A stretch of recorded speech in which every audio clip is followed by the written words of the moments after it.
Western philosophy को पढ़ा और इनके अकॉर्डिंग एजुकेशन के क्या एम थे, साथ साथ एजुकेशन कैसी होनी चाहिए, करिकुलम कैसा होना चाहिए, टीचर्स कैसा होना चाहिए, अनुशासन कैसा होना चाहिए, इन सब चीज़ों को हम लोगों ने समझा।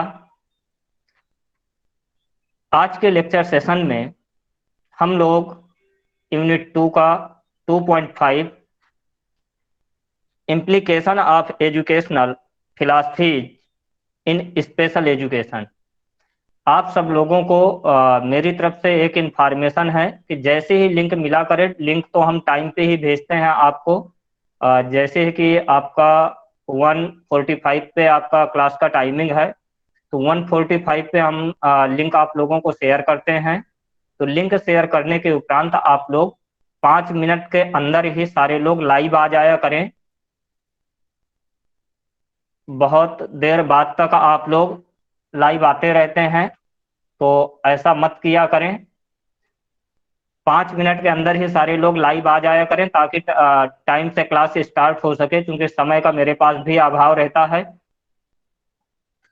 और कि बहुत ज़्यादा समय नहीं दिया जा सकता है, और आधे घंटे ही क्लास हो पाती है मुश्किल से, क्योंकि और भी क्लासेज होती हैं। साथ साथ नेट के डेटा को भी देखना पड़ता है, ध्यान में रखना पड़ता है। तो चलिए हम लोग अपने मूल टॉपिक पे आते हैं। तो फिलासफी कहीं ना कहीं हम लोगों ने फिनिश किया हुआ है। आइडियलिज्म, नेचुरलिज्म, प्रैग्मैटिज्म, ह्यूमनिज्म, इन सारे पॉइंटों पे हम लोगों ने डिस्कस कर लिया है।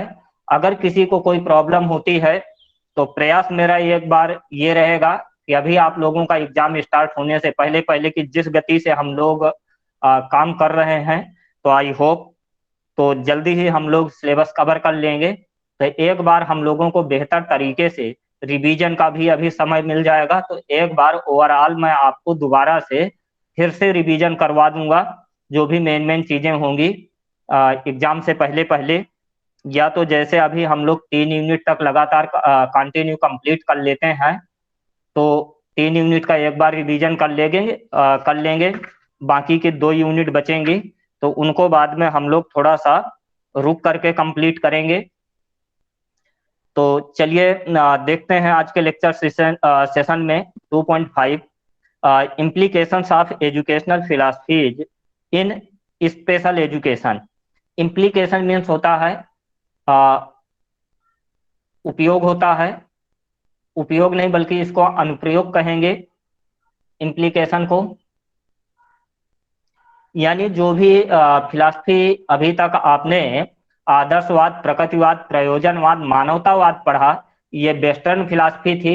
इनके अकॉर्डिंग शिक्षा के क्या लक्ष्य और उद्देश्य होना चाहिए, शिक्षा किस प्रकार से दी जानी चाहिए, विद्यालय कैसा होना चाहिए, करिकुलम कैसा होना चाहिए, शिक्षार्थी कैसा होना चाहिए, अनुशासन कैसा होना चाहिए, जो सारी चीजें कहीं ना कहीं आप लोगों ने सीखा, इसका आपको अनुप्रयोग करना है।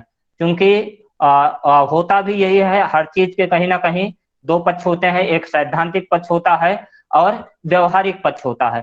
सैद्धांतिक पक्ष में हम लोग थ्योरेटिकल नॉलेज को कहीं ना कहीं गेन करते हैं, और उस थ्योरेटिकल नॉलेज को व्यवहारिक पक्ष में हम लोग कहीं ना कहीं उसका अपने जीवन में उसका उपयोग करते हैं।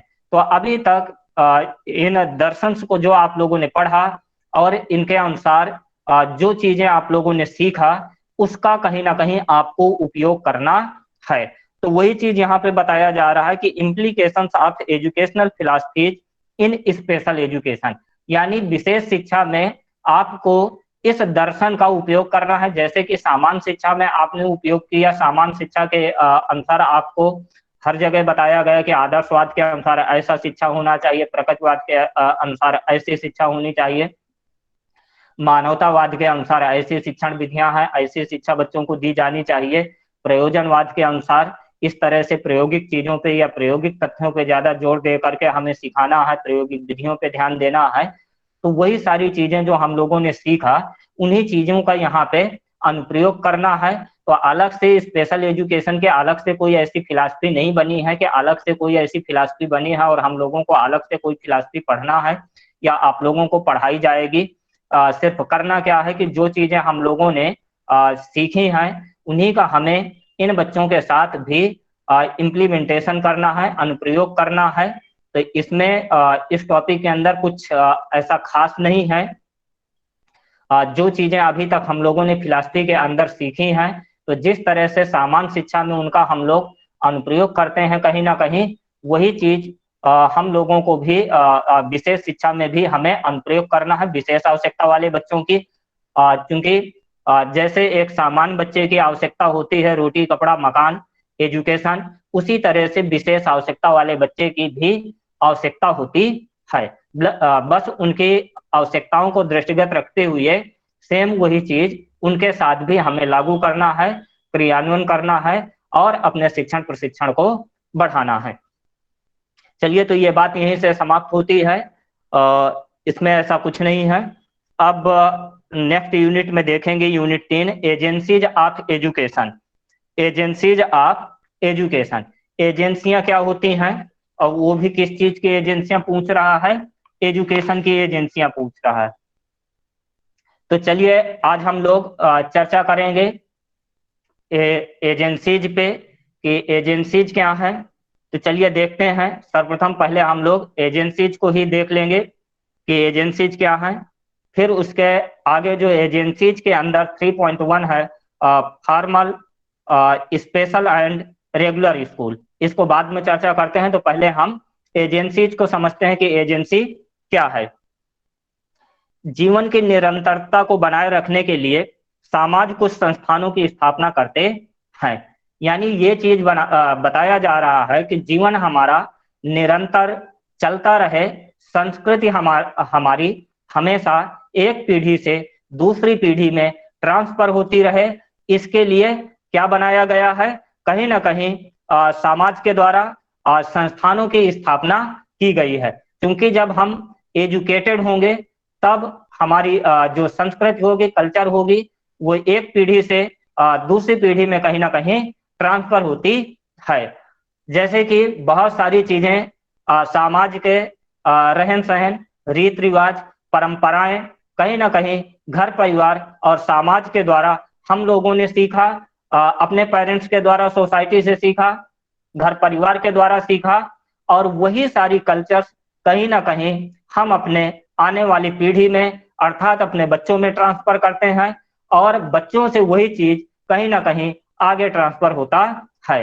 अर्थात विरासत में जो चीज संस्कृति हमें मिलती है वो कहीं ना कहीं पीढ़ी दर पीढ़ी, एक पीढ़ी से दूसरी पीढ़ी में ट्रांसफर होती रहती है।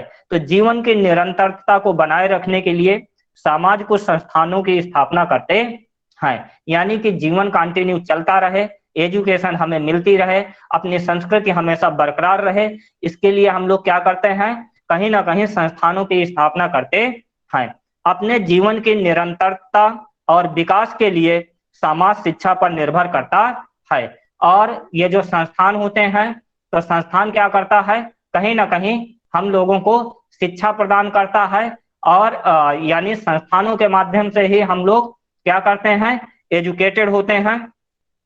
शिक्षा न केवल व्यक्तियों के व्यवहार को आकार देती है बल्कि समृद्धि सांस्कृतिक विरासत को बढ़ती पीढ़ी में बदलने में भी मदद करती है। ये चीज बताया जा रहा है कि शिक्षा न केवल व्यक्तियों के व्यवहार को आकार देती है, यानी शिक्षा के द्वारा सिर्फ व्यक्तियों का या छात्रों का बिहेव ही नहीं चेंज किया जाता है, बल्कि कहीं ना कहीं एजुकेशन के द्वारा जो संस्कृति चली आ रही है वो एक पीढ़ी से दूसरी पीढ़ी में ट्रांसफर की जाती है।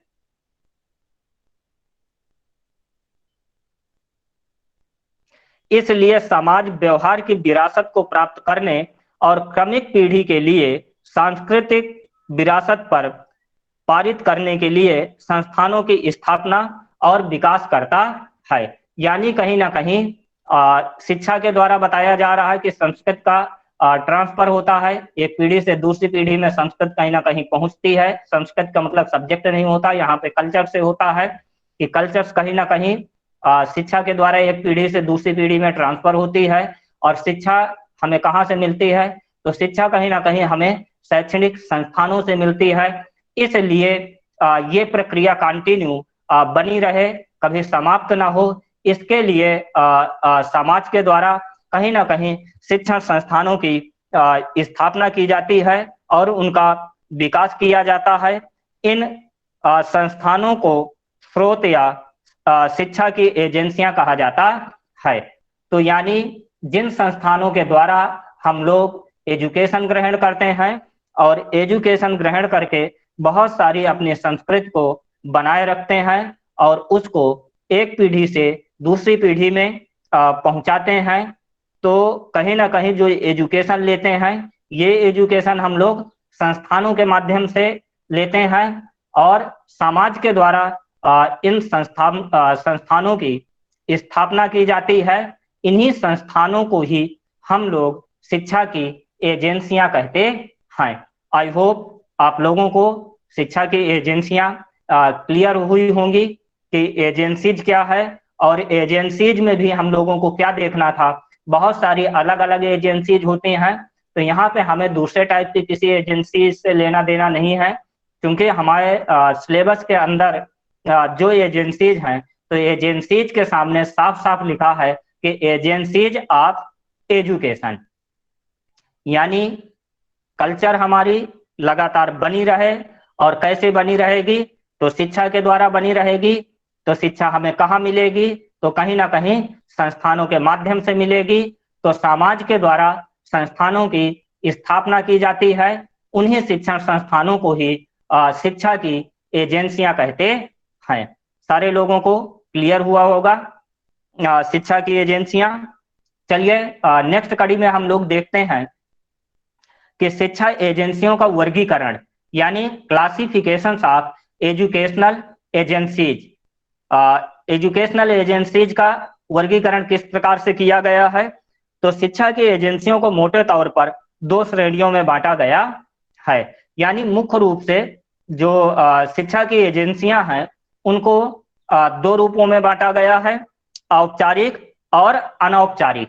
इसके बाद भी बहुत सारी हैं, लेकिन यहाँ पे मेन रूप से जो हमें अपने सिलेबस पे पढ़ना है, तो मेन रूप से शिक्षा की एजेंसियों को दो भागों में बांटा गया है, एक फॉर्मल एजुकेशन और दूसरा इनफॉर्मल एजुकेशन, जिसको हम औपचारिक शिक्षा कहते हैं, और दूसरा है हमारा अनौपचारिक शिक्षा। चलिए अब आते हैं कि फॉर्मल एजुकेशन का कॉन्सेप्ट क्या है। तो पहले फॉर्मल एजुकेशन को समझते हैं।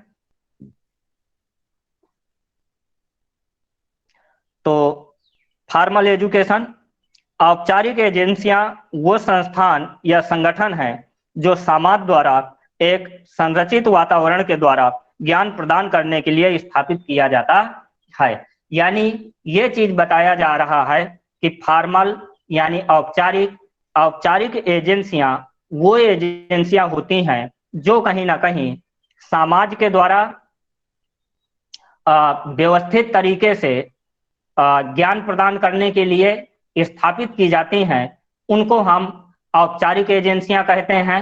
औपचारिक एजेंसियां पूरी तरह से रूल्स, नियम, रेगुलेशन, टाइम और कहीं ना कहीं थोड़ा सा देखा जाए तो इन फॉर्मल के अपेक्षा रिजिड भी होती है। रिजिड का मतलब कठोर होता है, यानी जो आपके रेगुलर स्कूल और औपचारिक विद्यालय जो होते हैं, तो कहीं ना कहीं इनमें उतनी ज्यादा फ्लेक्सिबिलिटी नहीं होती है जितनी ज्यादा कि अनौपचारिक शिक्षा प्रणाली में लचीलापन होता है। तो इसमें लचीलापन नहीं होता है। फॉर्मल एजुकेशन के अंतर्गत सारी चीजें कहीं ना कहीं पहले से प्री डिसाइडेड होती हैं, अर्थात आपका करिकुलम डिसाइड होगा, आपका पाठ्यक्रम का ड्यूरेशन डिसाइड होगा, उसका फीस स्ट्रक्चर डिसाइड होगा, टाइम टेबल डिसाइड होगा, स्थान डिसाइड होगा, समय डिसाइड होगा, मूल्यांकन पैटर्न डिसाइड होगा, पेपर, परीक्षा, प्रैक्टिकल, वाइवा, सारी चीजें जब पहले से डिसाइड होती हैं, तो ऐसी शिक्षा व्यवस्था को हम लोग औपचारिक शिक्षा व्यवस्था कहते हैं। आई होप औपचारिक एजुकेशन आप लोगों को क्लियर हुई। प्लीज बताएं, आप लोग कमेंट्स के थ्रू बताएं समझ में आ रहा है।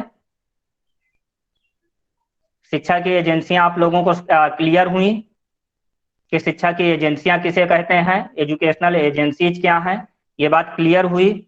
इसके बाद दूसरा पॉइंट आप लोगों को ये भी क्लियर हुआ कि यानी कि फॉर्मल एजुकेशन क्लियर हुआ। किसी को कोई अगर डाउट है तो आप कमेंट्स करके बताएं। प्रयास रहता है कि बहुत ही इजी लैंग्वेज में टर्मिनोलॉजी आप लोगों के सामने रखी जाए, ताकि आप लोग उस चीज को बेहतर तरीके से समझ सके। आई होप कि इन फ्यूचर में अब आप लोगों को एजेंसीज नहीं भूलना चाहिए कि एजेंसीज क्या है और औपचारिक एजुकेशन क्या है, ये चीज भी नहीं आपको भूलना चाहिए। तो दोनों बातें आप लोगों को क्लियर हुई। एजेंसीज में मैंने बता दिया कि कहीं ना कहीं हम लोग संस्कृत को ट्रांसफर करने के लिए शिक्षा की व्यवस्था करते हैं, और शिक्षा की व्यवस्था के लिए समाज में कहीं ना कहीं संस्थानों की स्थापना की जाती है, और जिन संस्थानों के माध्यम से हम लोग एजुकेशन ग्रहण करते हैं उन्हीं को हम लोग शिक्षा की एजेंसियां कहते हैं। अब उनमें से बहुत सारे संस्थान आ जाते हैं हमारे फॉर्मल एजुकेशन के अंतर्गत। स्कूल आ जाते हैं, विद्यालय आ जाते हैं, विश्वविद्यालय आते हैं, ट्रेनिंग सेंटर आते हैं, यानी जितने भी औपचारिक तरीके से चल रहे हैं। औपचारिक तरीका क्या है कि जो पूरी तरह से रूल्स नियम रेगुलेशन के तहत आप लोग एजुकेशन ग्रहण करते हैं, ऐसी एजुकेशन को हम लोग फॉर्मल एजुकेशन कहते हैं। इसमें लचीलापन नहीं होता है, बल्कि इसमें कठोरपन होता है, रिजिड होती है। ये इनफॉर्मल की तरह फ्लेक्सिबल नहीं होती है। तो ये हमारा फॉर्मल और एजेंसी थी। नियमित शिक्षा प्रक्रिया को औपचारिक शिक्षा कहते हैं। यानी जो रेगुलर एजुकेशन आपकी होती है, रेगुलर स्कूल होते हैं, उसको हम औपचारिक शिक्षा कहते हैं। इस प्रक्रिया में छात्र छात्रा को नियमित रूप से शिक्षा संस्थान में शिक्षा प्राप्त करने के लिए जाना पड़ता है, और जो टीचर्स होता है उसको भी रेगुलर मोड में जा करके कहीं ना कहीं अपने शिक्षार्थियों को नियमित ढंग से पढ़ाना पड़ता है। तो ये फॉर्मल का कॉन्सेप्ट रहा। अब नेक्स्ट हमारा सिलेबस का पॉइंट कह रहा है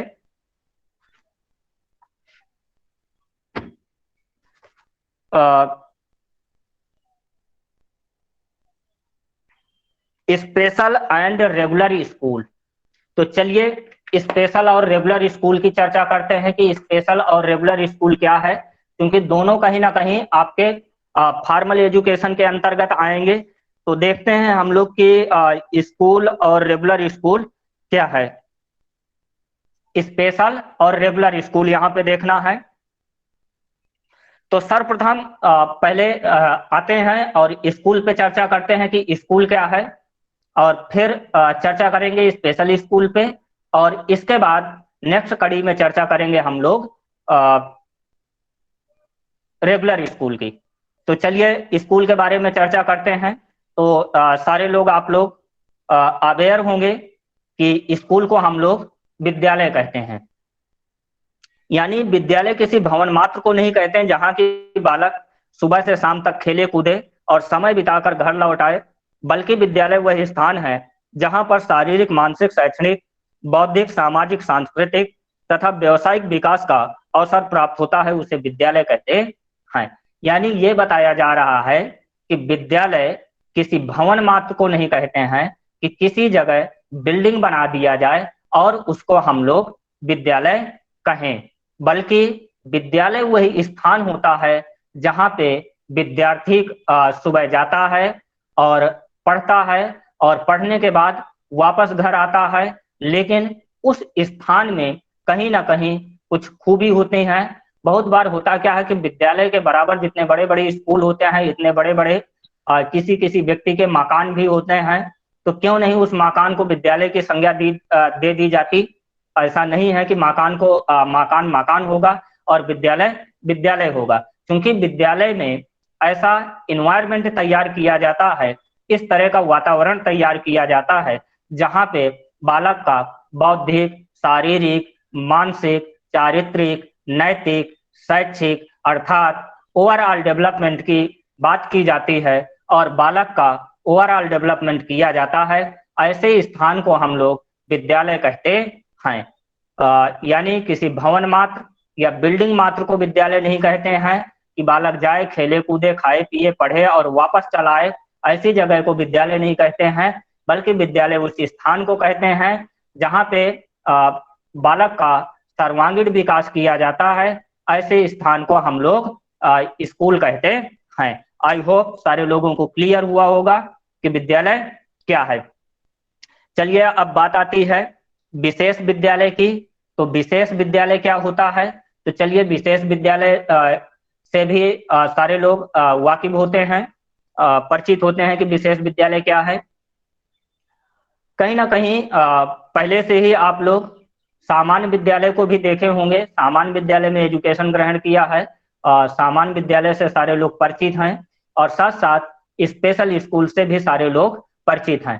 क्योंकि अभी जब डिप्लोमा में आप लोगों ने एडमिशन लिया है तो उस टाइम पे बहुत सारी स्पेशल स्कूल्स का आप लोगों को विजिट कराया गया है ताकि स्पेशल स्कूल से आप लोग अवेयर हो सकें।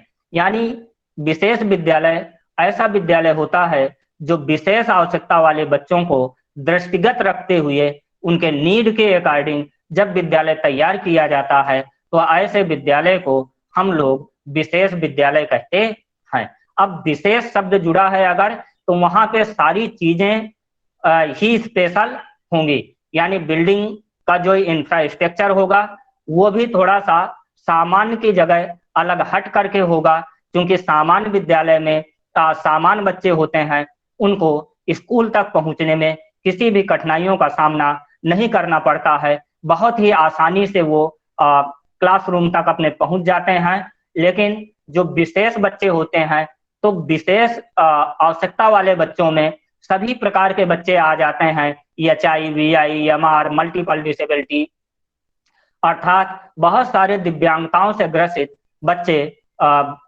मतलब विशेष स्कूल में होते हैं। तो उन सभी बच्चों की विशेष नीड को दृष्टिगत रखते हुए जब बिल्डिंग बनाई जाती है और उस बिल्डिंग के अंदर सारी की सारी चीजें कहीं ना कहीं विशिष्ट प्रकार की होती हैं, तो ऐसे स्थान को हम लोग विशेष विद्यालय कहते हैं। यानी बिल्डिंग के इंफ्रास्ट्रक्चर में कहीं ना कहीं बैरियर फ्री की बात आती है, बाधा रहित वातावरण की बात आती है। क्योंकि आप लोगों को पता होगा कि बाधा रहित वातावरण क्या होता है। यानी सामान्य वातावरण में काम करना जितना आसान होता है, तो बाधा रहित वातावरण बाधा से भरे हुए वातावरण में काम करना हमारे लिए उतना ही मुश्किल या उतना ही कठिन होता है। माना कि फॉर एग्जाम्पल यहाँ से आपको कानपुर से लखनऊ का सफर तय करना है। अगर कानपुर से लखनऊ का जो रूट है वो नंबर 1 का है, पता चले डिस्टेंस 90 किलोमीटर की है, तो ये दूरी कहीं ना कहीं आप लोग आधे से 1 घंटे के अंदर तय कर लेते हैं। लेकिन वहीं पे अगर पूरा हाईवे उखड़ा हुआ पड़ा है तो पता चलेगा कि उस वहां पे ट्रेवल करना आपको काफी मुश्किल होगा, अर्थात कठिनाइयों का सामना करना होगा। यही चीज एक विशेष आवश्यकता वाले बच्चे के साथ होती है कि अगर स्कूल का इन्वायरमेंट इंफ्रास्ट्रक्चर अगर बैरियर फ्री नहीं बना हुआ है तो कहीं ना कहीं उनको वहां तक सरवाइव करने में बहुत सारी कठिनाइयों का सामना करना पड़ता है। तो विशेष विद्यालय श्रवण विकलांग बालकों के लिए विशेष विद्यालय वह है जिसमें बच्चों की वाणी, भाषा, संप्रेषण, अवशिष्ट श्रवण क्षमता, सामाजिक, नैतिक, व्यवसायिक, व्यक्तित्व आदि का विकास कराया जाता है। जिस तरह सामान्य बच्चों का विद्यालय के अंदर ओवरऑल डेवलपमेंट किया जाता है, उसी तरह से विशेष आवश्यकता वाले बच्चों का, चाहे वो HI बच्चा हो, चाहे VI बच्चा हो, चाहे MR बच्चा हो, चाहे मल्टीपल डिसेबिलिटी का बच्चा हो, अर्थात किसी भी डिसेबिलिटी का बच्चा हो, तो जैसी डिसेबिलिटी का होगा उसको उसी अकॉर्डिंग से टीच किया जाएगा। अर्थात कहीं ना कहीं विशेष आवश्यकता वाले बच्चे का भी हम लोग ओवरऑल डेवलपमेंट करते हैं। कोई भी बच्चा जन्म लेने के बाद वातावरण में उपस्थित परिवेश में रहकर ज्ञान सीखता है। 1 वर्ष का बालक अपने परिवार के सदस्यों व घर में आने जाने वाले लोगों से नमस्ते करना व पैर छूना सीख जाता है। यानी डेवलपमेंट की बात बोली गई है कि जब बच्चा 1 ईयर्स का होता है तो उस टाइम पे अगर उनके घर पे कोई आता है तो उससे नमस्ते करना, पैर छूना, ये चीजें बेसिक सीखने लगता है और लोगों को पहचानने लगता है। धीरे धीरे करके अपने घर परिवार पड़ोस वाले लोगों को पहचानने लगता है जो उसके इर्द गिर्द रहते हैं। यहाँ बालक का 5 से 10% का ज्ञान होता है। यानी 1 से 2 वर्ष के बच्चे का 5 से 10% का ज्ञान हो जाता है। साक्षरता में बच्चा जन्म लेने के बाद 3 या 4 वर्ष का हो जाता है तो उसे पारिवारिक ज्ञान मिलने के बाद विद्यालय की शिक्षा ग्रहण करने के लिए विद्यालय भेजा जाता है। विद्यालय की शिक्षा को साक्षरता शिक्षा कहते हैं। जैसे ही बालक 2.5 से 3 वर्ष का हो जाता है तो पारिवारिक ज्ञान लेने के बाद उसे विद्यालय ज्ञान की जरूरत पड़ती है और इसके बाद उसको विद्यालय ज्ञान के लिए स्कूल भेजा जाने लगता है। चलिए आइए देखते हैं, ये तो विद्यालय पे चर्चा रही, विशेष आवश्यकता वाले बच्चों पे चर्चा रही और बैरियर फ्री इन्वायरमेंट की चर्चा रही। लेकिन आपको जैसे क्वेश्चन पूछा जाता है तो क्वेश्चन को देख करके ही जो चीजें क्वेश्चन पे पूछी जा रही हैं उसी के अकॉर्डिंग ही आपको एक्सप्लेन भी करना होता है। तो चलिए देखते हैं कि एक विशेष विद्यालय में क्या क्या चीजें होनी चाहिए। तो जैसे बात आती है ध्वनि प्रदूषण रहित वातावरण, यानी चलिए यहाँ पे एचआई बच्चों के हिसाब से हम लोग देख रहे हैं, अगर वीआई बच्चे हैं तो उनको भी दृष्टिगत रखते हुए बात करेंगे, एमआर बच्चे हैं तो उनके हिसाब की भी चर्चा करेंगे। तो ध्वनि प्रदूषण रहित वातावरण, यानी विशेष विद्यालय ऐसे स्थान पर होना चाहिए जो जहां शांत वातावरण हो। विद्यालय किसी रेलवे, हाईवे, फैक्ट्री, हवाई अड्डा या बाजार के पास नहीं होना चाहिए क्योंकि श्रवण बालकों के श्रवण यंत्र बाहरी वातावरण की आवाजों को ग्रहण करते हैं और बालकों में ज्ञानोपार्जन की असुविधा हो जाती है। वातावरण की आवाजें हेयरिंग और जो मन से सुने उसको लिसनिंग कहते हैं। यानी ये चीज बताई जा रही है यानी जो स्पेशल स्कूल की बात की जाती है वो भी श्रवण बाधित बच्चों के स्कूल की बात की जाती है कि ध्वनि प्रदूषण रहित वातावरण, यानी जो भी विशेष विद्यालय बनाया जाए तो स्थापित करने से पहले हमें इस बात का ध्यान रखना चाहिए कि विशेष विद्यालय को हमेशा फैक्ट्री से दूर, हाईवे से दूर, रेलवे स्टेशन से दूर और एयरपोर्ट से दूर, ऐसी जगहों से और मार्केट प्लेस में नहीं होना चाहिए। ऐसी जगहों से दूर एकांत जगह में बनाना चाहिए क्योंकि कहीं ना कहीं श्रवण बाधित बच्चे हेयरिंग एड पहनते हैं और जब हेयरिंग एड पहनेंगे तो बराबर हेयरिंग एड में अगर वातावरण के इर्द गिर्द कहीं ना कहीं शोरगुल होगा तो वो हेयरिंग एड कहीं ना कहीं उन आवाजों को कैच करेंगे और वो आवाज उनके कान पे पहुंचेगी। तो शिक्षक अगर पढ़ा रहा है तो कहीं ना कहीं उनका डिस्टरबेंस होगा और टीचर्स की बात उनको आसानी से समझ में नहीं आएगी। इसलिए विद्यालय को हमेशा शांत वातावरण में स्थापित किया जाना चाहिए जिस जगह शोरगुल ना हो।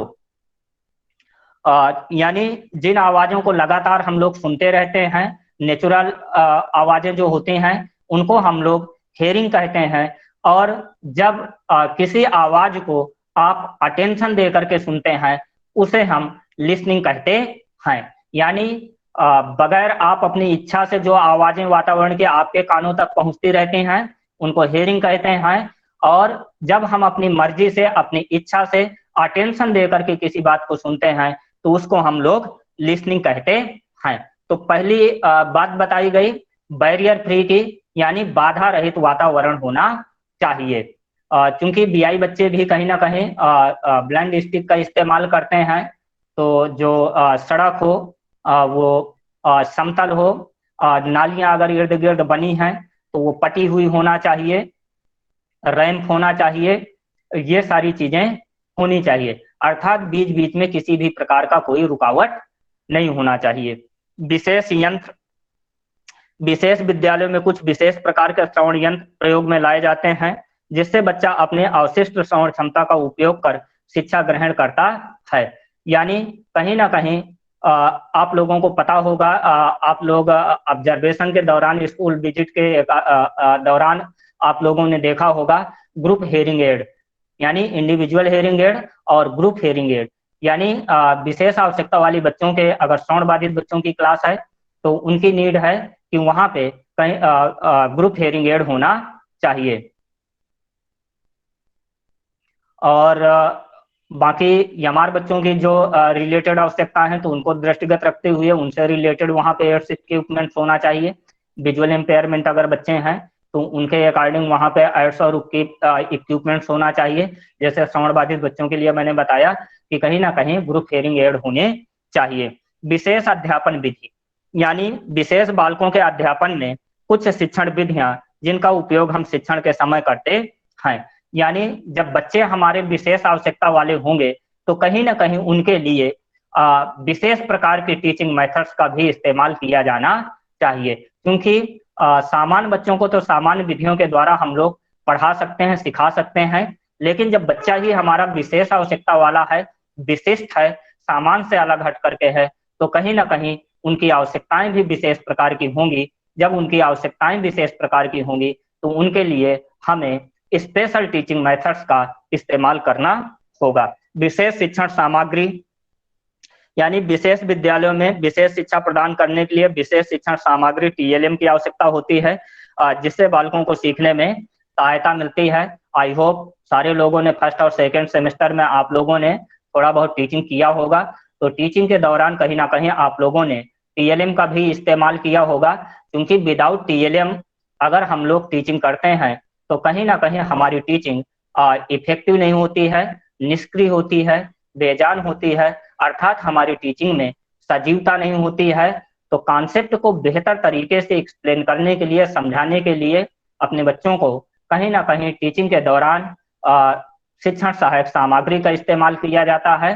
तो विशेष विद्यालय में विशेष प्रकार के शिक्षण सहायक सामग्री भी होना चाहिए। अब बात आती है कि जब विद्यालय आपका विशेष हुआ, एड्स इक्विपमेंट्स आपके विशेष हुए, विशेष प्रकार के टीचिंग के मेथड्स का इस्तेमाल किया, तो फिर कहीं ना कहीं स्पेशल टीचर्स की भी बात आती है। यानी इन सब चीजों को सिखाने के लिए अगर विशेष आवश्यकता वाला बच्चा है तो उसको पढ़ाने के लिए कहीं ना कहीं विशेष अध्यापक भी होना चाहिए। तो चलिए आइए जानते हैं कि विशेष अध्यापक क्या होता है। यानी ऐसे शिक्षक जो विशेष शिक्षा के क्षेत्र में डिग्री या डिप्लोमा ले रखे हैं, तो ऐसे शिक्षकों के द्वारा जब विशेष आवश्यकता वाले बच्चों को विशेष प्रकार के शिक्षण विधियों के द्वारा, विशेष प्रकार के टीएलएम के द्वारा और विशेष विद्यालयों में जब टीचिंग की जाती है तो ऐसे शिक्षकों को हम लोग विशेष शिक्षक कहते हैं। यानी जो विशेष शिक्षक होते हैं वो विशेष शिक्षा के क्षेत्र में डिग्री या डिप्लोमा रखते हैं, वही विशेष आवश्यकता वाले बच्चों को सही सार तरीके से पढ़ा पाते हैं, क्योंकि कहीं ना कहीं वो ऑलरेडी इसका प्रशिक्षण लिए होते हैं। जैसे फॉर एग्जाम्पल आप सभी लोग विशेष आवश्यकता वाले बच्चों को पढ़ाने के लिए कहीं ना कहीं टीचर्स ट्रेनिंग का कोर्स कर रहे हैं और आप लोग कहीं ना कहीं प्रशिक्षण ले रहे हैं। Okay, that's all. I hope सारे पॉइंट आप लोगों को बेहतर से क्लियर हुए होंगे। तो आज का पॉइंट यहीं पे हम लोगों का फिनिश होता है।